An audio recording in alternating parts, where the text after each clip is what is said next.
noite, boa noite a você que nos acompanha a partir de agora.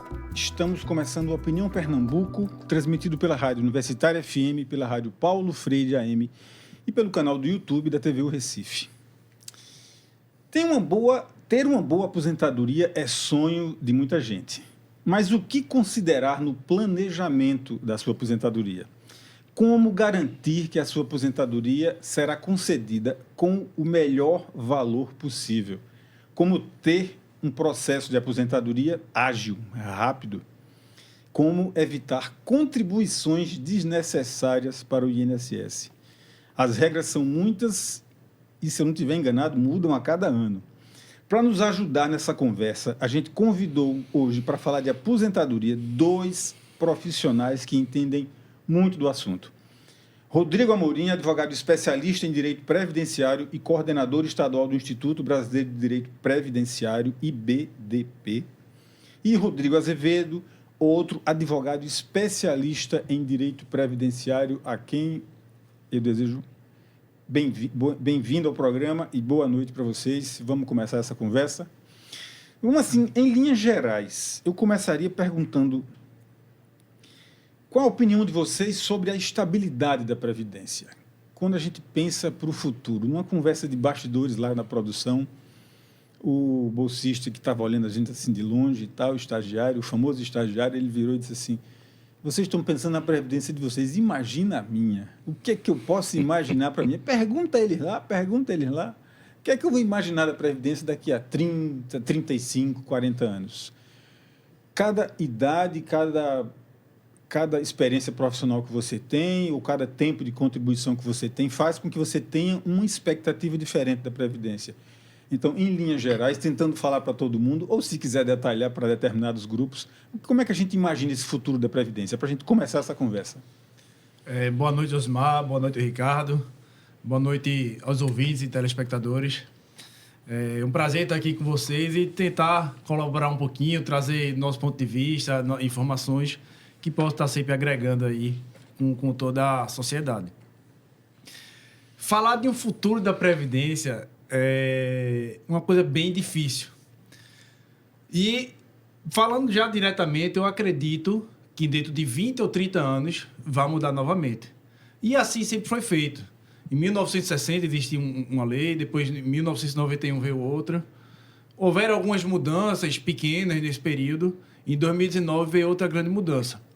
Então, se a gente botar aqui vou pegar as duas últimas grandes mudanças, 1991 e 2019. A gente está falando aqui de 28 anos.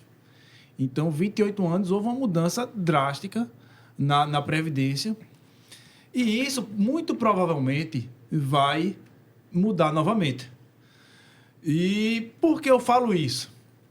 Hoje, a gente vive até uma aceleração de inteligência artificial, que futuramente vai diminuir o número de empregos. Então, se discute se vai existir uma contribuição social para o robô que vai estar trabalhando. Eu estava vendo um dia desse até um vídeo do próprio Elon Musk falando que tem que haver uma taxa para o desempregado, que o robô teria que pagar pelo desempregado. Então, tudo isso vai mudar. Então, é bem difícil. Mas se eu fosse falar assim de uma forma simples para todo mundo entender, a tendência é que haja tão somente a aposentadoria por tempo de... Perdão, que haja tão somente uma aposentadoria por idade, que foi o que a reforma quis trazer, que a regra principal da reforma foi trazer uma aposentadoria de 65 anos de idade, 20 anos de tempo de contribuição para homem, 15 para mulher, e trouxe algumas regras de transição para quem já era do sistema, um homem se aposentar com 15, de repente preservar um tipo de aposentadoria por tempo de contribuição, trazendo regras de transição. Então, tudo isso vai mudar. Para quem está começando hoje, a tendência é que haja uma aposentadoria por idade, talvez aí seria até um chute você dizer como é que vai ser, mas a tendência é que 65 anos vai aumentar tanto para homem, os 62 anos para mulher. Mas para a minha geração, a geração de Ricardo, a tendência é que quando a gente vai se aposentar, mantenha isso que está em vigor. Então, essas alterações a gente sempre tem que tá com atenção, a forma de contribuir. E isso aí, ao longo do programa, a gente vai tentando trazer aí aos poucos. Doutor Ricardo, por um lado, houve toda uma quebra da sequência dos serviços e muitas queixas e foi complicado o cenário para o INSS absorver todas as demandas que chegavam durante a pandemia. Vamos imaginar aquele período da pandemia. Atraso, filas enormes na aprovação, na avaliação de perícia, de tudo no mundo, foi muito complicado. Certo. A gente viu que aquele serviço público que deveria ter sido prestado estava muito mal sendo feito, de péssima qualidade. Por outro lado, a Previdência sustentou o pagamento de todos os pensionistas e aposentados. A Previdência conseguiu antecipar o pagamento de 13º durante a pandemia. Eu li sobre pagamentos de precatórios, que também muitos precatórios que houve naquele período de pandemia. Deixa eu ver o que mais. Eu acho que em muitas famílias que não tinham capacidade de gerar renda, foi a aposentadoria daquele vovozinho, daquela vovozinha que tinha ali dentro, que sustentou a comida daquela galera. A gente tem duas situações bem difíceis, bem contraditórias para analisar a Previdência. De novo, para a mesma pergunta. O que imaginar dessa Previdência para o futuro e do contexto também que vale ser colocado, que essa condição que eu falei de um lado e de outro, da Previdência, de um serviço muito mal prestado e outro que segurou uma onda de alguma maneira, foi durante um governo que sofreu muitas críticas de mau serviço da Previdência e que parece que propositadamente estaria, de alguma maneira, deixando de molho aquela situação. Qual é a tua opinião sobre o futuro da Previdência, nesse ponto de vista? Boa noite, inicialmente, a você, Josimar, aos ouvintes e aos espectadores aí do canal do YouTube. É uma pergunta interessante, porque ela envolve uma análise macro, né? Uma questão mais complexa do que um simples fato que a gente possa analisar de forma isolada. Essa semana eu li uma notícia, não vou me recordar onde nem exatamente os dados, mas era de que, mesmo com a reforma de 2019, o déficit das contas públicas da Previdência tem crescido. Então, ela não foi uma reforma efetiva nesse sentido de estancar o déficit da Previdência. Durante a pandemia, e isso é uma coisa que a população em geral não tem conhecimento, mas a gente que vive nessa área há alguns bons anos, a gente tem ciência de alguns fatos. Por exemplo, a Previdência tem um déficit de funcionários absurdo. Há muito tempo que não se abre concurso com a quantidade de vagas devidas e que não fazem as nomeações necessárias para suprir a necessidade da Previdência. Alegam necessidade de respeito aos limites da lei orçamentária, né, da lei de responsabilidade fiscal, e tudo isso gera uma deficiência nos serviços. De outro lado, a Previdência vem, a cada dia, assumindo novas atribuições. Com a reforma da Previdência, em 2019, houve uma modificação, como o Rodrigo falou, substancial na Previdência, mas não só na Previdência das pessoas da iniciativa privada, mas também dos servidores públicos, né? Houve uma desconstitucionalização das regras de Previdência. E o que é que isso significa na prática? Antes dessa reforma, todas as regras gerais da Previdência, como idade mínima, tempo de contribuição, forma de cálculo, tudo isso estava pormenorizado na Constituição. Então, a eventual mudança futura nisso precisaria de uma emenda à Constituição, que tem um quórum de votação nas duas casas específico, maior do que a aprovação de uma lei ordinária. Normal. E o que fizeram foi retirar da Constituição essas regras e, a partir de agora, essas mudanças na Previdência não terão mais a necessidade de uma emenda à Constituição, podem ser feitas por lei ordinária. E isso tem um lado positivo e um lado negativo. O lado positivo é que você desengessa o poder público, que pode fazer alterações né, de percurso no meio do caminho de velocidade forma muito mais fácil, rápida. sim, mais efetiva, mas isso também tira um pouco da segurança que os trabalhadores e os aposentados tinham em relação ao sistema de que, bom, para mexer nisso daqui é mais difícil. Então, eu acredito que a Previdência fez um trabalho fora do comum dentro do período de pandemia, né? A gente sabe que existiram limitações orçamentárias, que existiram limitações de pessoal.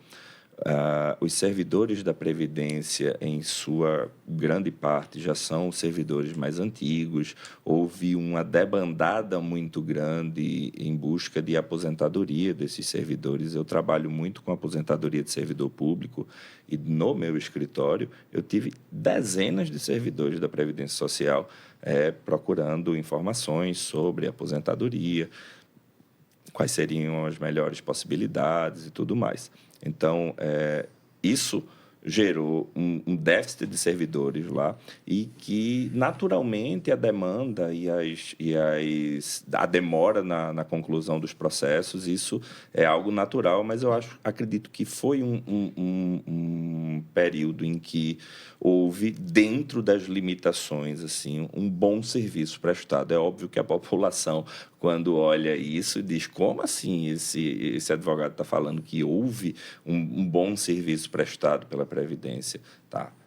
Em linhas gerais, o serviço demorou, a gente tinha pendências, processos com mais de um ano para deferir um benefício simples, mas porque a estrutura não permitia que isso fosse feito de outra forma, né? Então, somando tudo isso, a questão de o que é que vai ser da Previdência lá na frente, a gente vê que a própria reforma que foi feita, e foi uma reforma que mudou muito. Tinha clientes que tinham perspectiva de se aposentar em 1 ano e, com a reforma, vão ter que trabalhar mais 7, 8, 10, porque extinguiu um determinado direito. Então, foi uma reforma que tardou a concessão de benefícios para muitas pessoas, diminuiu o valor para outras, mas que não surtiu o efeito esperado no equilíbrio das contas públicas.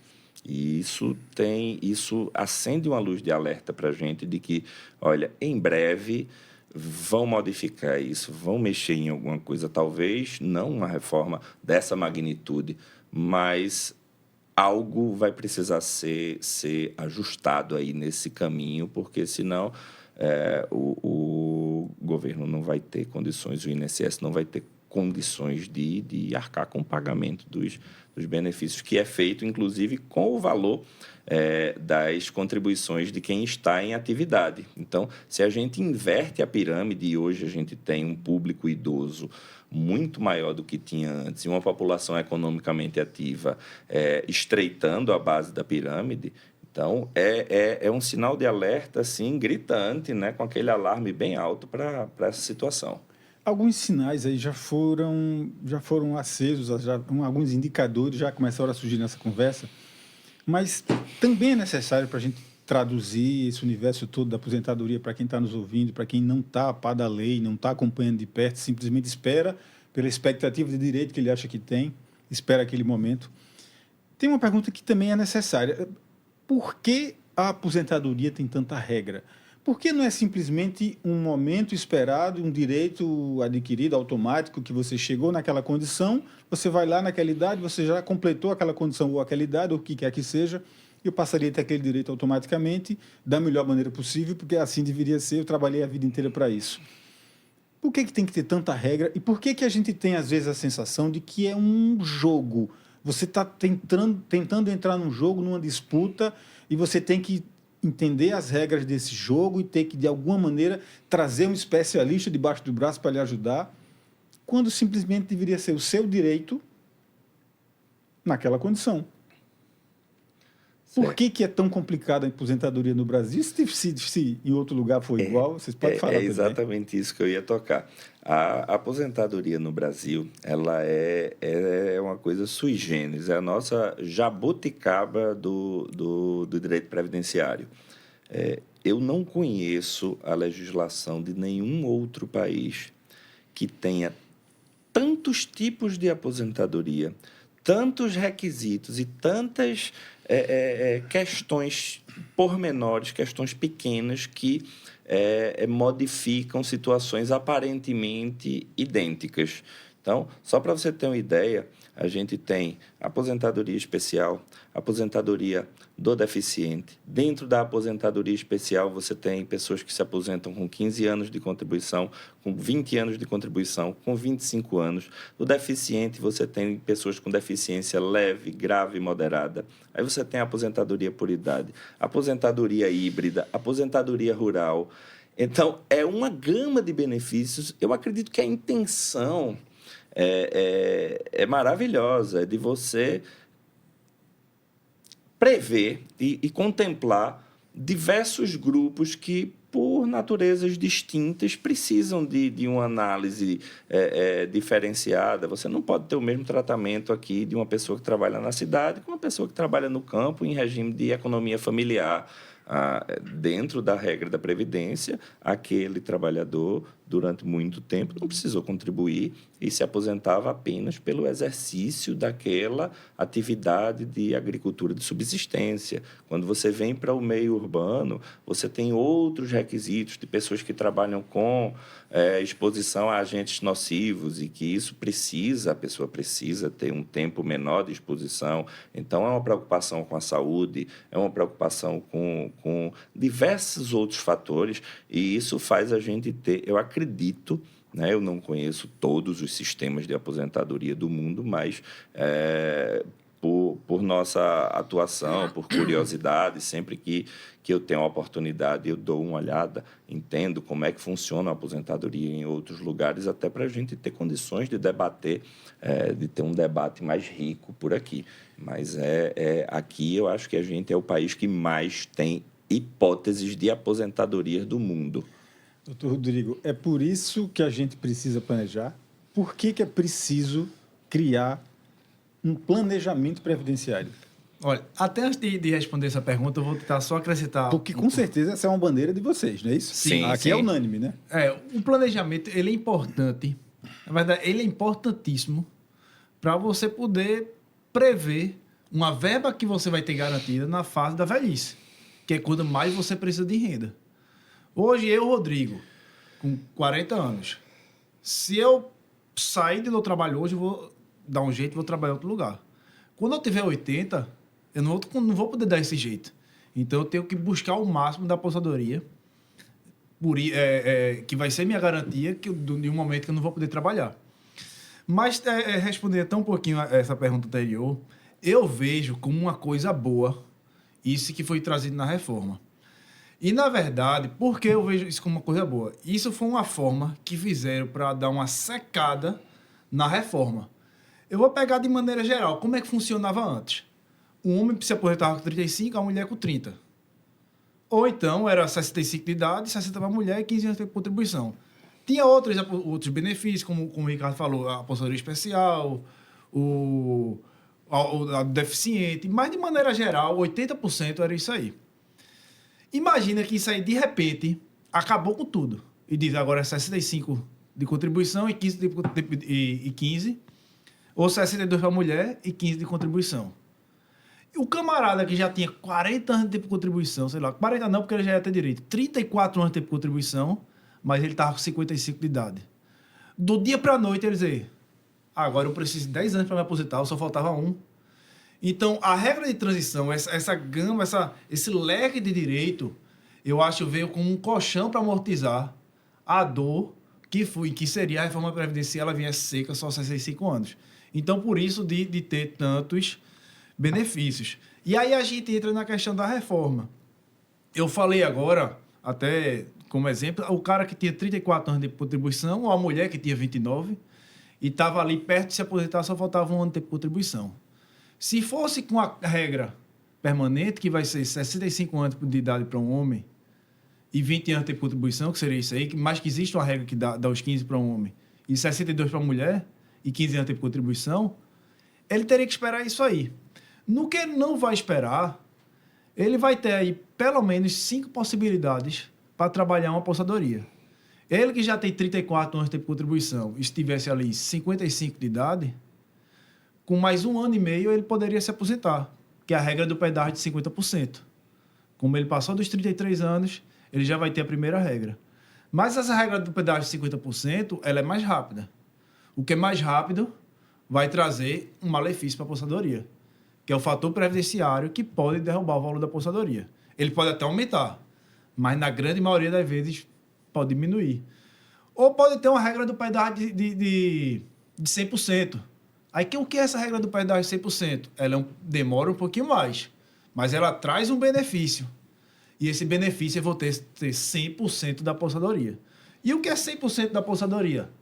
É você ter 100% daquilo que você deu para o INSS, daquilo que você contribuiu. Eu contribuí, a média da minha contribuição é essa, e agora eu tenho 100% e nada vai derrubar ela. Mas para esse homem, ele vai precisar de 36 anos de ter contribuição, aumentou 6 meses. Mas também vai precisar de uma idade, que são 60 anos. Ele teria que esperar 4 anos a mais. E aí, o que é que o planejamento previdenciário vai fazer?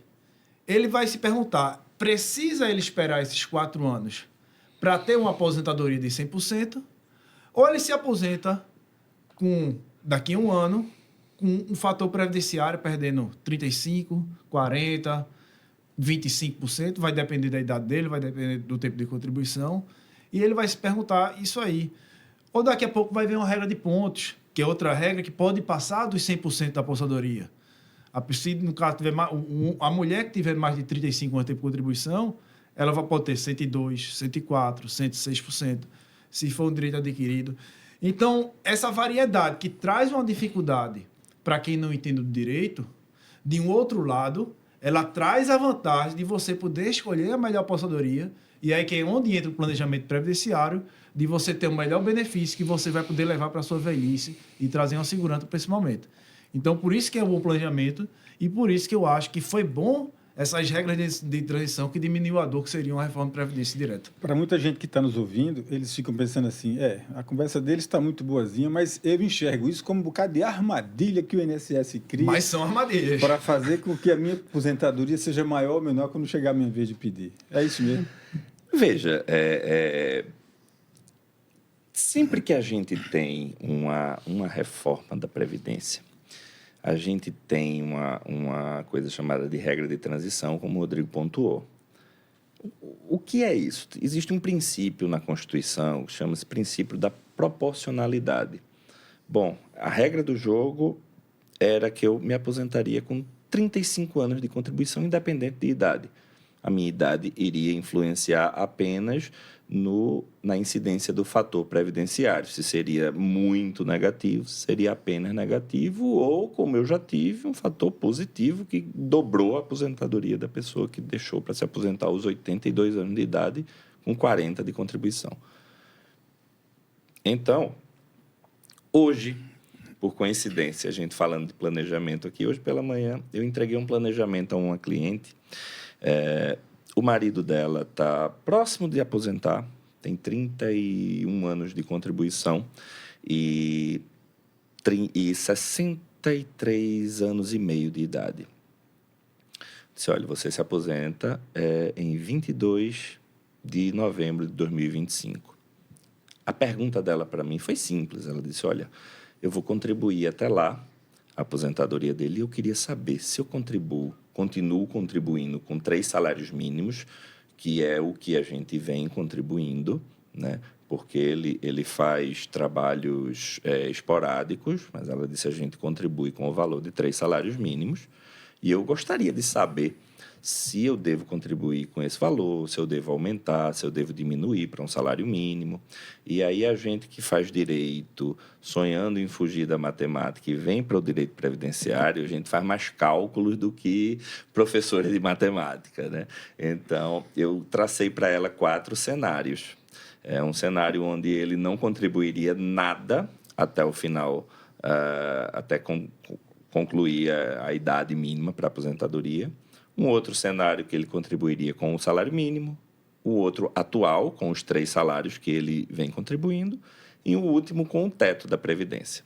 Aí veja como são as coisas. Dentro da reforma, a gente tem requisitos mínimos, que é para o trabalhador da iniciativa privada, ele precisa, o homem, de 65 anos e 20 anos de contribuição.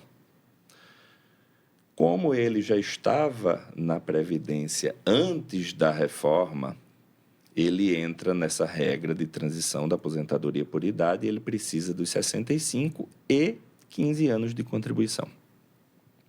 Então, o que passar de 15 anos, a gente pode descartar essas contribuições e o tempo vai embora com ela, né? E aí a gente tem uma escala. A partir dos 20 anos de contribuição, o homem tem 60% da média das contribuições dele, e a cada ano que passa, ele tem 2% a mais até atingir os 100% aos 40 anos de contribuição. E aí, nesse caso dela, eu afastei diversas contribuições, e aí a aposentadoria dele iria ficar num determinado valor, ele contribuindo com o salário mínimo, ia ficar no mesmo valor, sem ele contribuir com mais nada até o final.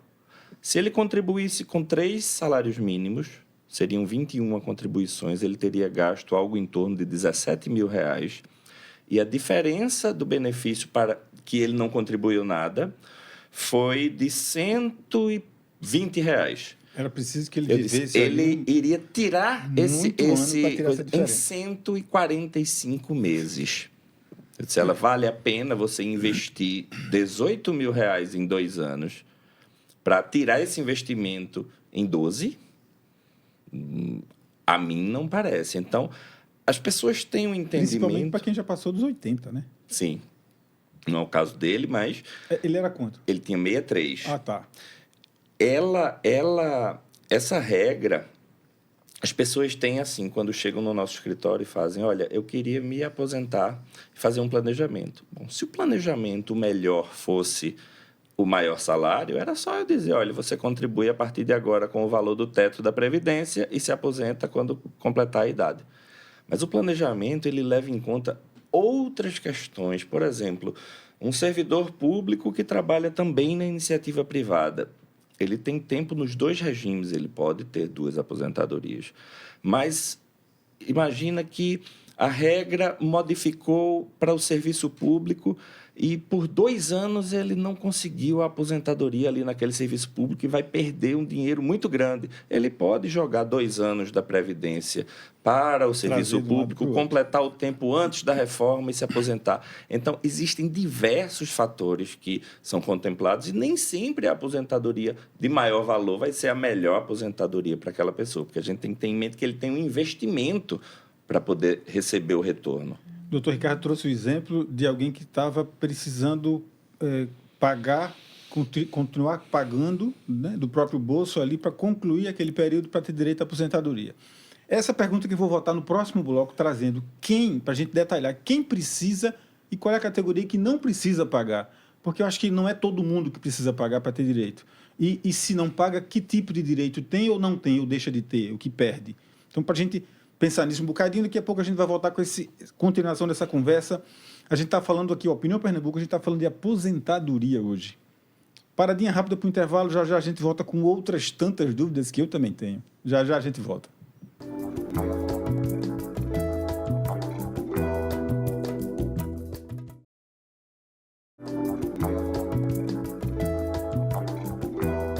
Opinião Pernambuco de volta pela Rádio Universitária FM, pela Rádio Paulo Freire AM, pelo canal do YouTube da TV O Recife. Hoje a gente está falando de aposentadoria. Como eu tinha deixado no bloco anterior, vou entrar com uma perguntinha aqui sobre quem precisa e quem não precisa pagar a aposentadoria. Hoje a gente está recebendo o Dr. Ricardo Amorim, advogado especialista em Direito Previdenciário, coordenador estadual do Instituto Brasileiro de Direito Previdenciário, e o Dr. Rodrigo Azevedo, também advogado especialista em Direito Previdenciário.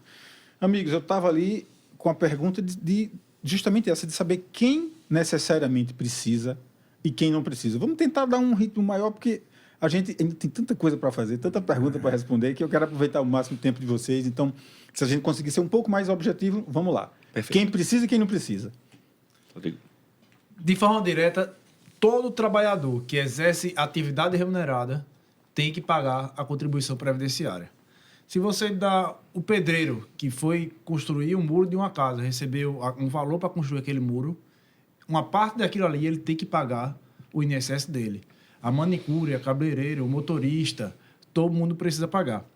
A grande questão, e aí entra também no planejamento previdenciário, é como pagar. Eu estava conversando com uma cliente e ela mostrou umas contribuições do marido dela. E lá no INSS, aí volta naquela questão da armadilha, que se lá na frente você vai cair na armadilha do INSS, é o código a contribuir. Então, existem vários códigos de contribuição. E isso aí termina dificultando aí uma coisa ruim para o INSS, que podia ser um código e tentar facilitar, simplificar, mas o código de contribuinte individual. Então, trabalhou, você exerceu atividade remunerada, paga ali no código 1007, que é o código de contribuinte individual que trabalha. Aquela pessoa que não trabalha, não exerce atividade remunerada, que não é autônomo, está desempregado, mas vive de um aluguel, ou vive da ajuda de algum familiar, aí ela vai pagar como contribuinte facultativo. É outro código, eu não vou lembrar agora de cabeça, é 1163, mas ele tem um código e tem que pagar nesse código correto. E existem algumas formas de contribuição, que vai ter tanto para um quanto para outro. Contribuição de 20% ou contribuição de 11%. Para que uma vai servir, por exemplo, a de 20% serve para tempo de contribuição. A de 11% não serve para tempo de contribuição, porque ela é simplificada. Então, isso entra no planejamento previdenciário. Mas trabalhou, é obrigatório pagar. Não trabalhou, não pode pagar como contribuinte individual, paga aí como contribuinte facultativo. Para quem acha que o começo da explicação já foi difícil entender, porque são vários códigos, várias condições de pagamento ou não, eu ainda vou colocar mais uma. O pagamento que é feito em atraso não tem o mesmo efeito do pagamento que é feito em dia, até o dia 15, cada dia 15 do mês. Como um bom advogado, a gente responde como depende. Existe o pagamento em atraso, quando você faz o primeiro pagamento em dia, você pode os outros pagamentos serem em atraso. E vai somar tanto para carência quanto tempo de contribuição. Carência, o que é carência? Se eu quiser receber um auxílio-doença, o INSS vai me cobrar 12 meses de contribuição. É uma carência que eu tenho que ter para receber um auxílio-doença. Como é no plano de saúde. Se eu entrar no plano de saúde hoje, daqui a 30 dias, é que eu vou poder ser atendido numa clínica médica. Que plano de saúde é esse de 30 dias? Não, são 30 dias. Você vai atendimento de urgência, aí você tem um outro tudo bem, que é então, cirurgias. As carências elas vão mudar. Então, o tempo mínimo que você tem que ter para ter aí um direito ao benefício. Mas se você sempre pagou em atraso, você nunca atingiu a carência. Pagou a primeira em dia, depois começou a pagar um ou outro em atraso, paga em dia, paga em atraso, você vai ter a carência e vai ter o tempo de contribuição. Para tempo de contribuição, se pagar em atraso ou não, vai somar. Perdeu a qualidade de segurado, não pode mais pagar em atraso. Tem que voltar a pagar um em dia para voltar a recuperar a carência. Eu acho que de forma simples é mais ou menos isso aí. Mas na dúvida, o contribuinte individual, que é o autônomo, tem que pagar todo dia 15. E às vezes o que é que eu vejo muito na prática que é um erro. A gente está no mês de fevereiro. Aí o que é que o pessoal faz? Paga a competência de fevereiro, paga o INSS de fevereiro no dia 15 de fevereiro. Mas não é assim. Em fevereiro tem que ser pago no dia 15 de março. Quem é do MEI, que é o microempreendedor individual, aí já não é no dia 15, é no dia 20. Ele tem 5 dias a mais para poder pagar. Então, até o dia 20. Então, o MEI, que é a GPS do MEI de fevereiro, tem que ser pago até o dia 20 de março. Sempre paga um mês depois. E aí, pensando no autônomo, existe alguma possibilidade dele não ter que pagar todo mês? Eu li que existe a possibilidade dele juntar 3 meses e pagar trimestral. Mas ele vai pagar o valor somado. Vai pagar, todo jeito. isso. Ainda mais alguma correção, nem sei se tem. Mas ele pode alternar meses ou ter alguma outra condição, ou ele tem que estar ali mesmo pagando? O autônomo, a gente tem que pensar assim, todo o dinheiro que a gente recebe, ele vai ter que ser declarado para imposto de renda e para contribuição previdenciária. A contribuição ela é compulsória. Tem gente que faz, olha, eu queria pagar dessa forma, queria pagar assim. Eu digo, olha, pela lei, você tem que pagar de acordo com o que você recebe. Complementando só o que o Rodrigo falou, que eu acho que é um serviço de utilidade pública que a gente vai prestar aqui agora. Se qualquer cidadão chegar no balcão do INSS e disser, eu quero pagar 10 anos de contribuição em atraso para eu me aposentar. Eu não conheço ninguém que fez isso e o INSS não emitiu a guia para a pessoa pagar.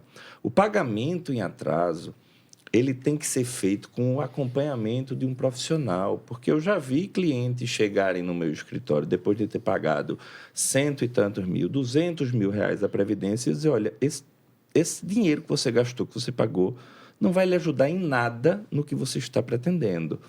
Então, o INSS, ele não está preocupado com o futuro da sua aposentadoria naquele momento do atendimento do balcão. Né? Você chega lá e diz, eu quero pagar, ele emite a guia e você paga. Mas aquele pagamento pode não te servir para o que você está pensando. E só para complementar o que o Rodrigo falou, existe a categoria do contribuinte do segurado especial, que é o contribuinte que vive da economia, agricultura e da economia familiar. Esse não existe contribuição para ele, basta a comprovação do exercício daquela atividade pelo período de carência, que é de 15 anos, e a idade mínima, que é diminuída da idade do pessoal urbano, em 5 anos. E uma outra confusão que a população faz muito, e que muitas vezes, eu acho que todo advogado previdenciarista já respondeu essa pergunta, é: eu posso me aposentar aos 65, né? Mesmo sem ter contribuído. Não é uma aposentadoria, gente. Isso é um benefício que se chama benefício de prestação continuada. É um benefício assistencial que visa dar um salário mínimo para uma pessoa que necessita, por conta da idade ou de uma deficiência, e que vive em uma situação de miseriabilidade. O que é isso? A pessoa que vive com uma renda por cabeça na casa menor do que 1/4 de salário mínimo. Então, tenho 4 pessoas morando numa casa, tenho 3 pessoas morando numa casa, e uma delas ganha um salário mínimo, as outras pessoas não vão ter direito a receber esse benefício, porque ela não vive numa condição de miserabilidade pelos critérios da lei. A gente sabe que um salário mínimo hoje não sustenta o que a Constituição diz que ele deveria sustentar. Mas, só para esclarecer, esse benefício de aposentadoria sem nunca ter contribuído, isso não existe. E aí as contribuições, eu estou centrando no caso do autônomo e quem tem que pagar, porque é uma ação do indivíduo. Isso. Quando ele está contratado, digamos que é uma obrigação da empresa e ele fica mais tranquilo, que ele só vê lá no contra-cheque que está faltando aquele tantinho lá, e INSS, aí sai aquela quantia lá. Não está no poder dele. E o dinheiro foi, ele fecha os olhos e segue a vida. Só que quando é que ele tem que pagar, ele tem que saber qual é o valor, ele tem que saber qual é o código, ele tem que saber a data de pagamento, ele tem que saber tudo isso. Sim. Então, eu estou centrando nisso para tentar trazer mais respostas para essa galera. Então, vamos lá. É possível, por exemplo, durante aquele período todo que o cidadão contribuiu, ele foi contratado por uma época, por uma determinada empresa, tinha um salário X, e depois ele não tinha mais a capacidade porque ele foi demitido, mas ele ainda estava longe da aposentadoria, e ele passou a fazer a contribuiçãozinha dele pelo mínimo, porque era o que ele podia, ele não tinha mais aquela condição, mas ele podia ainda fazer ali pelo mínimo, pelo menor valor possível a ser pago.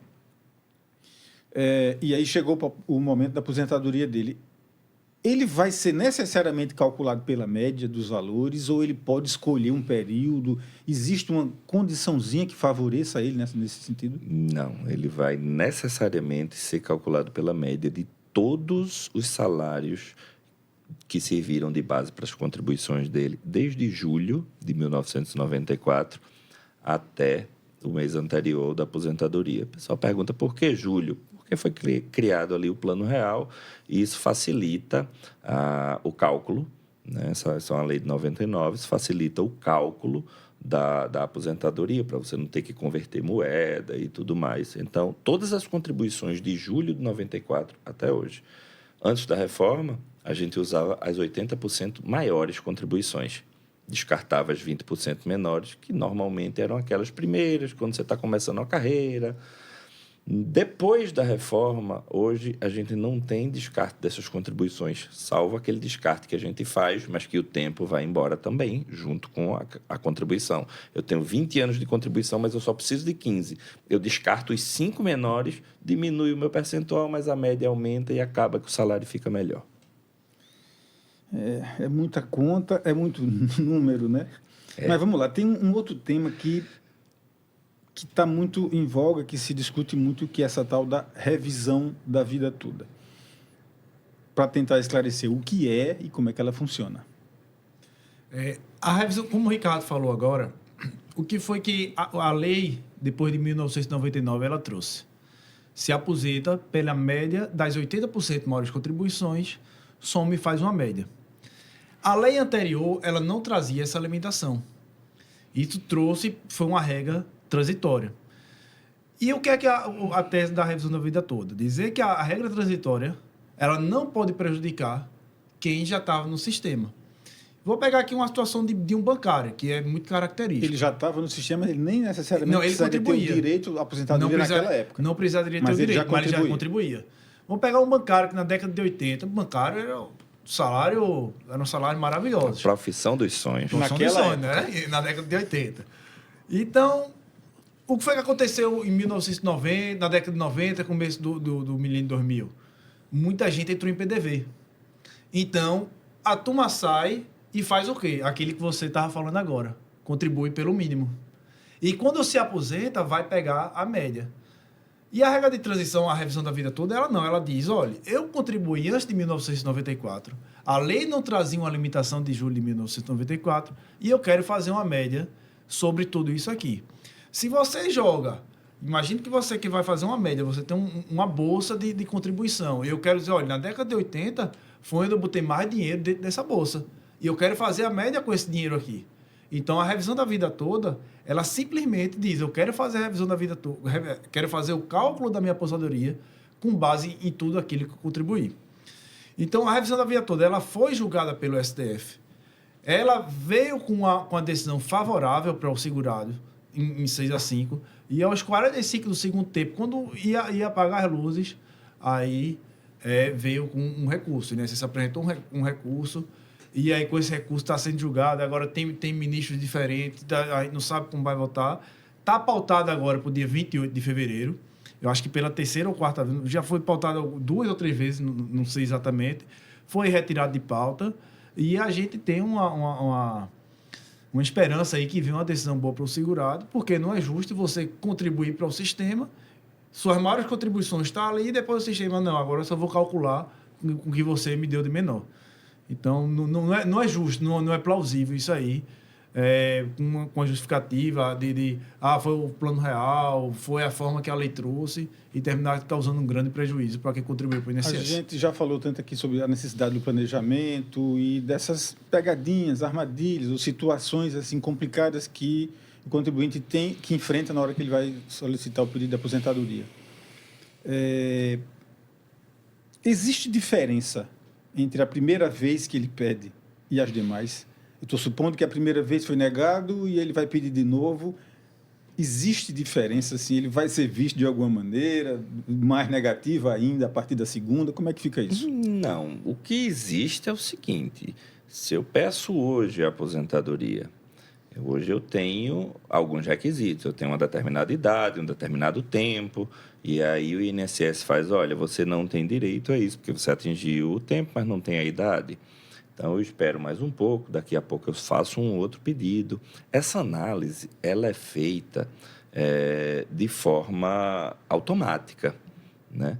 Então, o robô, ele analisa ali as questões e, quando existe alguma crítica dentro do sistema, passa para uma análise humana para concluir aquele processo. Então, e o próprio sistema indica que é preciso que tenha uma análise manual ali?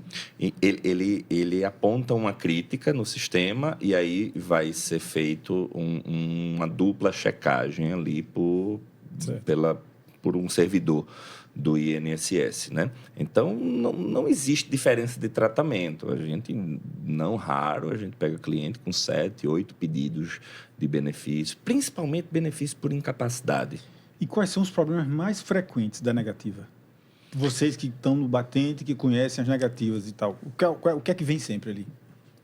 Veja só, é difícil dizer algo tão frequente assim, porque o sistema, às vezes, não reconhece contribuições que foram feitas. Ou a empresa pagou, às vezes a empresa não pagou a contribuição. Eu, Rodrigo, trabalho na empresa, a empresa tem que pagar o INSS, ela vai e não pagou, mas o tempo está na carteira. Isso, às vezes, vem numa crítica Aí o robô ele não vai conceder esse benefício, mas o servidor ele pode conceder. Isso aí talvez eu veja com bastante mais frequência. Isso, é questões de acerto de remuneração. Tem um vínculo que está no CNIS, que é a base, é o extrato lá que você tira no INSS, é Cadastro Nacional de Informações Sociais, CNS, né, que a gente chama de CNIS. Então, ali está toda a sua vida, inclusive as contribuições vertidas aos órgãos de previdência própria do servidor público constam ali até 2018. Depois disso, houve uma mudança. Vamos dar uma repassada assim, sobre isso. 80% dos pedidos 80% é um número que estou chutando, vocês vão me corrigir. Eu diria que a imensa maioria dos pedidos de aposentadoria são por idade. Seria isso? Hoje, o fator hoje a gente 62, 65 ali de idade? Hoje a gente pode dizer que sim por conta da reforma, mas até 2019 não existia idade mínima. Isso. Então você poderia se aposentar apenas cumprindo o requisito do tempo de contribuição. Pronto. Para quem quer se aposentar esse ano 2024, não basta só ter 62 mulheres e 65 homens. Precisa ter mais outros requisitos. Quais são? Vamos tentar detalhar, mesmo que de maneira geral. Tá. O homem ele precisa de mínimo 20 anos de contribuição, a mulher mínimo 15, né? Isso na aposentadoria geral. Mas aí, como o Rodrigo falou, existem 5 regras de transição, que aí pode ser que você não precise atingir aquela idade, ou pode ser que você não precise atingir aquele tempo todo, ou uma quantidade de tempo a mais que você usou diminui a sua idade. É um leque gigante, como você falou no bloco anterior, e que, para a gente detalhar aqui, ainda que de forma superficial, a gente tomaria o restante do programa e não acabaria. A regra aqui, ó. A regra do pedágio da idade que já estava no sistema. Vai ser 15 anos de tempo de contribuição para o homem, 15 para a mulher. Né? Regra do pedágio 50%. O homem que já tinha 33 anos de tempo de contribuição na época da reforma, a mulher que tinha 28. Regra do pedágio 100%. É dobrar o tempo que faltava e o homem ter 60 de idade e a mulher ter 57. E quando é para o professor... Aí, diminui 5 anos. Porque o professor vai diminuir 5 anos de idade, já são 52 para a professora e 55 para a mulher. E aí eu digo, a regra do pedágio de 100%, ela foi maravilhosa para o professor. E aí eu desconheço uma regra tão boa quanto foi do professor. Eu tenho um professor... que a gente aposentou, que ele se aposentadoria com um salário mínimo, porque o professor se prejudicava muito com o tempo de contribuição, que ele tinha o tempo de contribuição, mas a idade do professor ele se aposentava cedo. A professora se aposentava com 50 anos e pegava salário mínimo. E aí, de repente, ela com 52, ela já não pega mais o salário mínimo, ela tem 100%. Mas aí vai ter a regra da idade progressiva, que é o homem ter 35, a mulher ter 30, e ter 63,5, hoje, agora em 2024, 63,5 para o homem, e 58,5 para a mulher. A regra não foi essa aqui, a memória não falhava. Exato. Isso, Rodrigo, porque a gente está falando de regime geral de previdência. Se a gente entrar no regime próprio, a gente tem mais de 2.000 regras diferentes. A gente já falou do robô, mas eu vou perguntar de novo. Esse simulador de INSS, ele sempre acerta? Ele quase sempre erra. Olha, tem cliente que chega no meu escritório e faz, olha, eu coloquei no simulador, ele deu sim ali para uns 5 benefícios, quando eu pedi minha aposentadoria, negaram. Aí eu disse, olha, não confie nesse simulador. Porque eu não entendo, eu não sou da parte de TI, eu não sei como é que ele foi programado, mas é impressionante como ele erra. A gente centrou essa conversa muito mais em análises gerais, em questões gerais da aposentadoria, porque eu sei que tem um universo de gente lá fora ouvindo e querendo particularizar a questão com a sua questão. Para contemplar os pedidos que a gente fez, as pessoas que responderam nossas questões de mandarem suas perguntas, vocês, se puderem responder, se tiver dado suficiente, a gente tem mais ou menos uns 3 minutinhos para tentar responder. Vou fazer aqui um tiro lá, tiro cá e vamos ver o que a gente consegue. Tranquilo. A Cleide da Iputinga disse assim, tenho 15 anos de contribuição e 56 de idade. Posso me aposentar? Está faltando informação, né? Mas dá para dizer alguma coisa para ela? Em linhas gerais, daqui a 6 anos ela se aposenta. A Marcela Feitosa disse assim, este ano faço 57, tenho 32 de contribuição. Consigo me aposentar com pedágio de 5%? Vocês já falaram de pedágio. Eu teria que... Fazer umas continhas. Porque assim, se ela tem hoje 32 de contribuição, há 4 28. anos ela teria 28. Então, em tese, ela consegue se aposentar sim. Mas assim, rapidamente, No né? pedágio 100%. Vou Isso. gastar mais 2 minutinhos de conversa aqui. A SEMA da encruzilhada. 30 anos de contribuição, 62 de idade. Qual seria a melhor opção para me aposentar? Tenho os últimos 17 anos de contribuição no salário mínimo, no valor mínimo. Uhum. A princípio, assim, também, rapidamente, eu acredito que a regra da aposentadoria por idade. Por quê? Se ela tem 17 anos de salário mínimo, eu estou presumindo que ela tem 13 de boas contribuições. Então, ela descartaria 15 anos de salário mínimo, pegaria 2 de salário mínimo, somaria com esses 13 de valores maiores e teria uma média maior. A princípio seria isso aí, mas como ela já vai ter um coeficiente de 60%, tem que ver se é melhor ter um de 60, 62, 64, mas a princípio seria isso. A última, o Zé Carlos aqui está dizendo assim: trabalhei sem carteira assinada por 11 anos. Não existe nenhuma possibilidade do INSS reconhecer esse tempo para a minha aposentadoria? Existe, sim.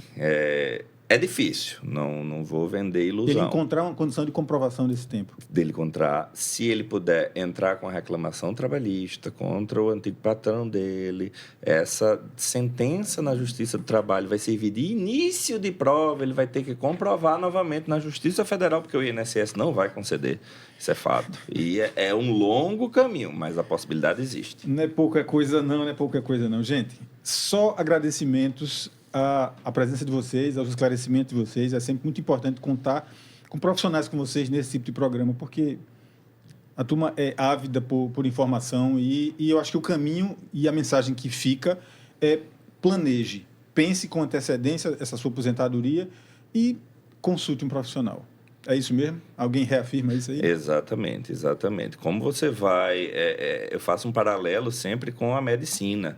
Você está sentindo uma gripe, você vai ali e toma um Benegripe, um remédio qualquer, na farmácia, por conta própria. Você toma por experiência própria. Às vezes, a maioria das vezes, dá certo, mas pode ter uma complicação. Então, é sempre bom você procurar um profissional especializado, porque você acha, às vezes, que tem uma boa chance, uma boa ideia do que está fazendo e pode estar se prejudicando por conta disso.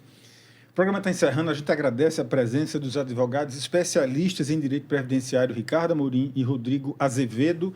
Eu sou Josimar Paraíba, esteve comigo na equipe do Opinião Pernambuco de hoje Ricardo Araújo, Alui Cavalcante, o Mosca está ali com a gente também, o Juca que está ali escondidinho, o Carlos Maurício não está por aqui hoje não, mas vou falar o nome dele também. Gente, a todos uma boa noite, valeu por hoje e até amanhã que tem mais programa.